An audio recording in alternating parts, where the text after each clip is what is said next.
Hello, Top Fan Rivalry followers, supporters, and friends. We are so grateful for you. Welcome to Thursday. It has been an incredible week. As you know, on Thursdays, it's either Can of Corn or it's Unraveling Baseball with Mike. And guess what it is today? Yeah, it's Unraveling Baseball. Mike, how you doing, my Right. We are ready to pull the string, Bill. friend? I'm great. I'm great. It's baseball is back, even in its most uh unnecessary form. Not unnecessary, but I can't think of the word. Um it's just not it doesn't matter-ness. The word will come to It's me and I'll just say it randomly in five it's where minutes. they're working How we on their doing, form. everybody? It's where they're working on their form. Yes, there Right, we go. right. There we go. Inconsequential. It's in its most inconsequential form. There we go. That's the word I was looking for. There you go. Most inconsequential form. Well, before we Yeah. get started, Mike, we always want to thank the corporate sponsors that supply the ability for Top 10 Rivalry to exist. We want to thank Josh over at Drunken Gentleman with his clothing apparel. These guys get together, they hang out, they got great apparel. Good guys. We want to thank Ned over at Ruby's in Laguna Beach. Thank you, Ned, so much for your sponsorship. Thank you so much to Ruby's for allowing us to not only have a rooftop event, but do um, to also sponsor us. And then, Mike, I'm going to let you finish this sentence, but the Inland Empire runs on what? Oh, Duncan. That's right. The Inland Empire runs on Duncan. So if you're familiar with Dunkin' Donuts in the Inland Empire, that is Fontana, Upland, the Ontario Airport, Colton, two locations in Colton, Rancho Cucamonga. We want to thank those guys for sponsoring Top Fan. So I love the fact that you understood that And Matt Damon, Ben Affleck, Donnie Wahlberg, and Tom Brady. all The run on Duncan. Dunkings. We love the Dunkings. There you go. Okay, so as usual, we are going to do a box break here coming up. We have selected one of the boxes that we're doing a chase the rookies with. So, Mike, Yeah. do tell. All right. So after much deliberation and debate, we decided that our next box break here at Top Fan Rivalry by Heads Up Sports Cards is going to be 2015 Bowman Jumbo. So the jumbo box of Bowman uh, has three autograph hits in there. All on, well, not all on card because if we get lucky to get an insert auto, that'll be a sticker most likely. But most of your autographs are going to be on the card, which is awesome. Tons of cards, tons of prospects, and some great rookies.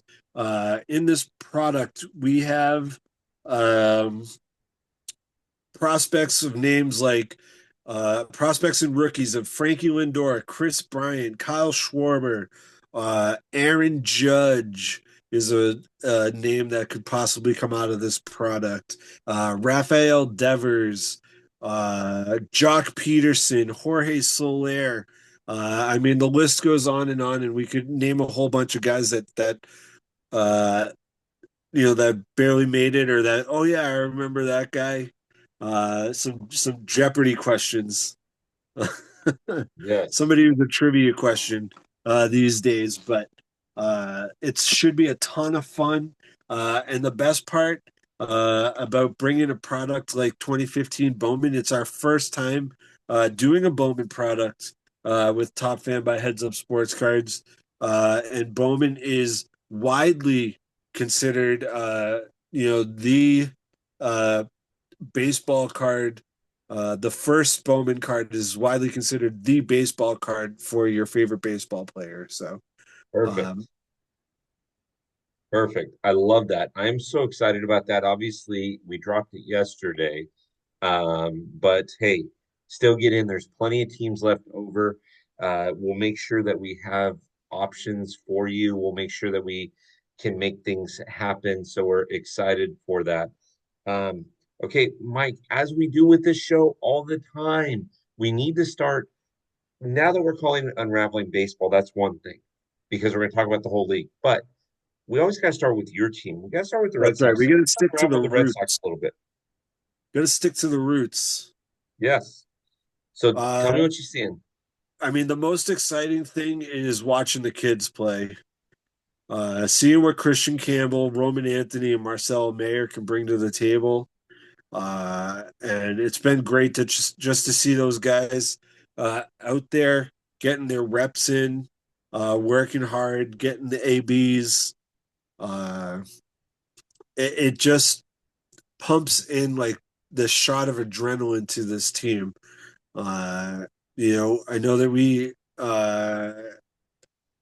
record doesn't mean a whole lot, and I know this is again something that we'll talk about in a minute, but uh, they're just out there getting used to each other.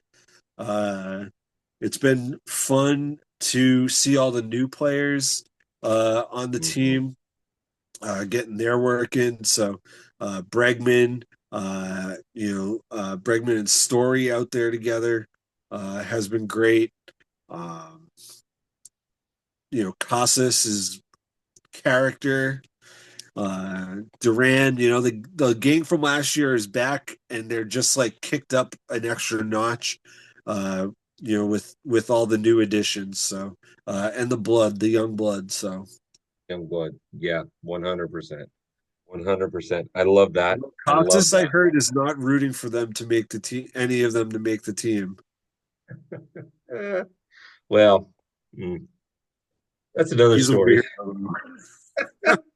That's another story. All right. So Have in to the get baseball, Leslie's opinion on that. oh, 100%. I was texting back and forth with her. We had a virtual event last week, and I was texting back and forth with her. She missed it, but I was like, "Hey, what do you think about, and Right? yeah. So, um, okay, so in the baseball realm, we've got a guy named Nasty Nestor who seems to think that the Yankees were the better team than the Dodgers in the World Series last year and decided to pull out the measuring stick and say, hey, mine's bigger than yours type thing. What did you think about his comments? I mean, I think there have been plenty of times where the Yankees on paper were probably the better team. I can think of at least one example really quickly off the top of my head in 2004. Gee, I wonder uh, where that happened. What happened in 2004? right? Uh, but I mean, the results speak for themselves. So, Yes, like, they do. so sorry about your damn luck, dear Nestor. Have fun in Milwaukee. Well, the funniest part, right, Maybe he's is just upset that he's in Milwaukee. I don't know. well, the funniest part about this is let me ask you a question, Mike. Where were you when Freddie Freeman hit that home run? Probably sleeping. Okay. Well, it was late for you on the East Coast for sure. Most baseball I wasn't fans, that invested, so I was not I was not hanging on every pitch as I would if it were, the Red the Sox. Red Sox So most or the baseball fans Phillies. No, I'm just kidding. can tell you where they were. Who gave up that home run? Was it Nestor? Hmm. It Yeah, was. So he's going to go down in folklore forever. First of all, number one. Number two, okay, you guys may have been the better team on paper, but how'd that play out for you? right. You can't make comments like that. It's just stupid, it's silly, it's nothing. It means nothing. So Yeah, exactly. It means absolutely nothing. It's just like, you're a professional, like win or lose, like you have to hold it together.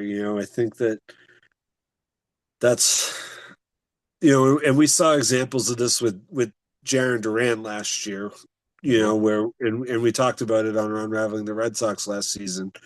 Like you have to be a professional. You can't uh you can't let things slip or Yeah. else you get kicked down the ladder, and that's like People stop caring, people stop listening, people stop like rooting for you. In fact, they even go further and they root against you, and Right, they want to see, and you know, part of what we talk about, what you and I talk about offline a lot, is the reminder that these guys are still guys, they're still human, right? Even though they're making millions of dollars in the pros, they leave their house, they get to the stadium at noon for a 7 o'clock game. Well, at 4 o'clock in the afternoon, they're back at their locker checking something, and they've got seven missed calls from their wife to find out that one of their kids has a 101-degree temperature and they're going to take them to urgent care. Well, right, you're a professional baseball player. You can't just say, okay, I'm on my way home. And so, especially when you're out of town. So, when players are still human, and when people root against them, they don't understand what these guys are going through prior to the game. right, You know, you're still human, right? You're a father. I mean, imagine being halfway across the country for your job and you getting a call from your wife saying, your daughter's going to urgent care. How right, how mentally good are you going to be at the plate or on the mound, right. right? You're probably are going to have a little bit of a little distraction. However, you always hear stories Yeah, about how guys have like the best game ever, when tragedy strikes. So I don't know tragedy if they're strikes. just like, it's like you're playing so loose because you're just trying to like completely keep it out of your head, so you're like hyper focused on the game, but you're just like loose. Yeah, yeah, Yeah. I, exactly. But Exactly. So I don't know how you can keep it together if it were something like that. And I think that that is part of what another part of what being a professional is that your ability to kind of like, when you have to be on being on. yeah, yeah, 100%. And it's tough, but it's at the same time, you're very well compensated for it. I mean, and God forbid you have something like what happened with Freddie Freeman last year. Right. You get to Houston and you find out that your son is in a life-threatening position. So Right. you have to wind that down and just you're done, right? And so But yeah, yeah, no, you have to just keep your comments in check.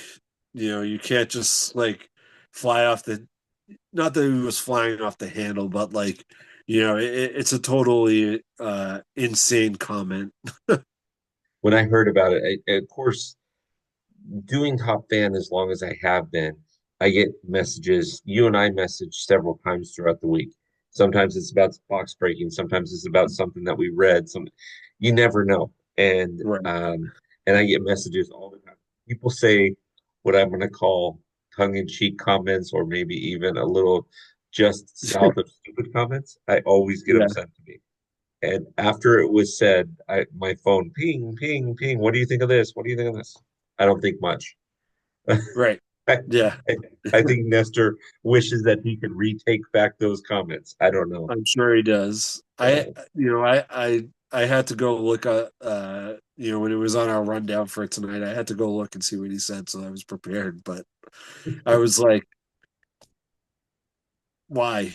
That was my comment, my thought when I read it. Like, why would you say that? Why do you need to say that? Like, yeah, get ready. You're on a maybe if he was still on the Yankees, but like you're in a different, completely, you're a new team, like the other side of the league. Like yeah. You're in the Central Division where you can win that division probably with 87 games, right, or 87 wins. So let's take it. or at You're least not get a going to be wild on. card spot. I don't know, Yeah, you're not but going to be on every Sunday. You're not going to be at well. You're not going to be on every Sunday anymore, anyways, because Major League Baseball cut their contract with ESPN. So yep, yep, that's a whole different topic. But okay, so we got spring training upon us. let's not take too much of the everybody's Thursday. And I know that you've got something going on, and I got something going on, but talk to me about spring training. What do you think matters most in spring training? And I again, people get excited about records, people get excited about this, that, or the other. What do you think Yeah, matters the most? I mean the record matters not at all. That's why it's opened with the most inconsequential games in baseball, right?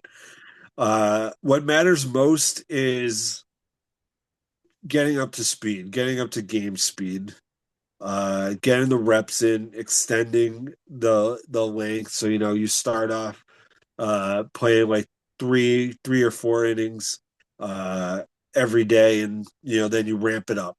Right. You're also getting to see like your prospects and stuff like that. See what you have, where their development is at, which is probably the most one of the most exciting pieces of baseball.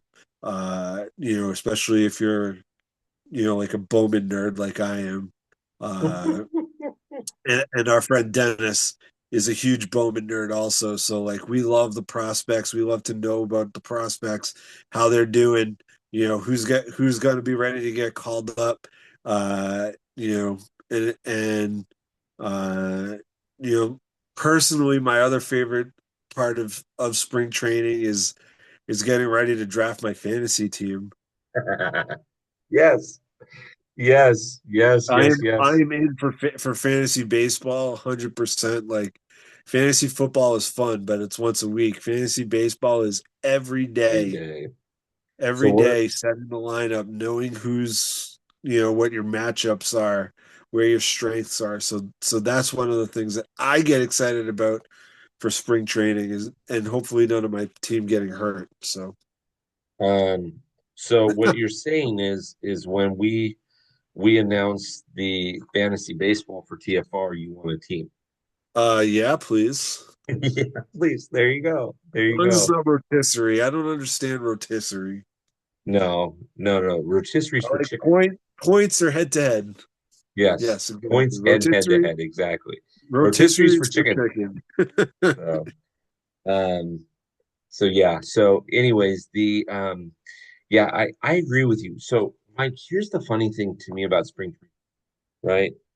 Your team and my team, Dodgers and Red Sox, are they've got a lot of guys that are going to break camp anyways. You already know it. You already know Shohei's going to break camp. You know Walker Buehler's going to break camp. You know that Right. Alex Bregman's going to break camp. You know Freddie Freeman's Right. going. So Sure. you've got all these guys, and of There's not course a I'm whole lot of mentioning, questions. yeah, there's not a lot of questions out there, and so I'm getting messages from people. Oh, Tyler Glass now, gave up 3 runs or whatever, 2 runs in his first start. So what? He's working on grips. He's working on different pitches, and he even came out and he says, "I was working on a tighter change or a tighter slider." Yeah. Perfect. That's when you do that. It's spring Right. training. Yeah. Everybody, chill You don't out. you don't get like you don't start in any pole position or Mhm. And you guys got a great depth chart as well. There's not a yeah. lot of room in the starting pitching. So some of these guys that are going to be coming up in 2 or 3 years are pitching today, tomorrow, and Right. they're getting chances to see major league hitters. Yep. For some of these guys, the best story that they'll be able to tell is, hey, I was in spring training in 2025 and I got to pitch against Aaron Judge one time, Yep. right? And some of the guys we're going to see in 2 or 3 years. So to me, spring training is baseball's back. The summer, I mean, the sun's out. People are out doing things, but we're not worried a lot about the record. Sun's not out here yet. That's your fault.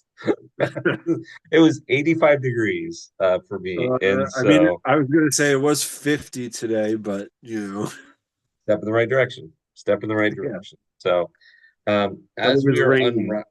as we're unraveling baseball, was there anything that stuck out to you in the last week and a half that we need to make mention of? I mean, just the biggest thing, obviously, with my team has been this whole Alex Bregman, Rafi Devers saga. Um, where are they going to play? Obviously, that's been settled. but like now the conversation is how or was it mishandled by upper management where they like, you know, not they didn't talk to Rafi about it beforehand. Like, like we don't need those kinds of storylines breaking camp. We need to be focused on getting ready to play. Like, if they want to be an improved team from last year, like none of this drama needs to be like hanging over their heads. They need to just get out there and get the work in and and do their damage. I Mhm. was gonna drop a Belichick do their job, but we'll drop a Cora do their damage, I would have loved it if you would have dropped Belichick. That'd have been awesome. right? That Well, I that mean, Belichick, isn't going anywhere around here. He's the guy. So um the it's gonna be a Vrabelism now, when all that was happening, and you and I had talked offline about this a bit, but when all that was happening, I'm laughing because I remember when the kneeling incident happened in football. I was at the game. I saw it personally. And I talked to one of this individual's teammates, and he says, as long as it doesn't affect the locker room. Well, how in the world are you going to say something like that? I won't mention names, Ruffy Devers. How in the world are you going to say something like that for a guy that you know is going to play for your team for the next 3 years and not disrupt the locker room? I don't care if you said it in right? English or Spanish. Like, how are you? What good is going to come out of this? Right. Yeah. Very, kind of similar to what we were just talking about with Nestor. It was just like it was probably an off the collar comment, but like those are usually the worst. They just get, they everything gets left open for interpretation. Uh and you know, the media and the writers up here in Boston are uh can be not kind. You think? So they're gonna take that little nugget, that little nibble, and they're gonna run with it for as far and as long as they can, and make as much of a deal about it as they can. Uh, so like you got to just kind of know like when to have no comment if you have something that like if you have a problem or an issue or something like that. So And part of my adult life, mountains out of molehills, more or less. in part of my early adult life, in my 20s, I was involved in some local government stuff, and I had a number of times to be in front of a camera. And I remember telling my a reporter that wanted to interview me, I remember telling her, "You can ask me whatever you want, but if you take pitches or if you throw pitches in the dirt, I'm not going to swing. And if there's too many of them, I'm just going to walk away." And Hey, so, and it was, hey, hey! it was You were just, born for baseball, Bill. yeah, I'm like, come on, and you Right? don't have to answer the I question. love, I love, love, love that analogy. Yeah, I hope that I have an opportunity in my life yeah, to I'm use that telling you, one. I'm telling you. So, all right, Mike, But everybody's got their how third. right is that? How right is that? I'm telling you, it was so much fun, and I warned her, and Right? she was good. That interview, she was good. The next interview that she did with me, not so good. So we had to. And I hope my man is okay real soon, and that he's Oh, ready to Bryce go for Harper. opening day. Yeah, that's I heard that he went Take down. So takes one off the ear hole. That's not fun. yeah, 100%. All right, well, back to Thursday, we let everybody go, right? And I know That's you've got right. something you got going on. I do too, but I love to unravel baseball with you, and we need to do this more. Do not forget that Top 10 Rivalry and Heads Up Sports Cards have partnered up together to do box breaks. I hear no no less, Mike, than probably 3 times a week from both Amber and Megan that your knowledge is second to none with cards, and they love the way that you do the breaks. So I am so excited for this partnership to continue. And I let's, enjoyed so much, Bill, and I appreciate the kind words. Uh I really really enjoy doing what I do with the baseball cards, Mhm. and I'm glad that it reflects back when we are live and when we do the breaks. So I look forward every other week when we get to do our break. So And we may be announcing sooner that we'll be cutting those time frames shorter after we announce versus breaks. We may be announcing sooner that we have more than two breaks a month. Who knows? We're gonna see where this wind takes us, that's right? right. Stay tuned because there's a lot of fun out there. So 100%. 100%. Well, Mike, happy Thursday again, everybody. If you haven't listened to the episodes from this week, make sure you do. And as always, I love the fact that you remembered that the Inland Empire runs on what? we run on Duncan, baby. Woo! There you go. Thanks to Right, Rubies East and thanks Coast, West Coast, we run on Duncan. Run on Duncan. Thanks to Rubies and thanks to Drunken Gentlemen. We'll talk to you soon. Have a good one all.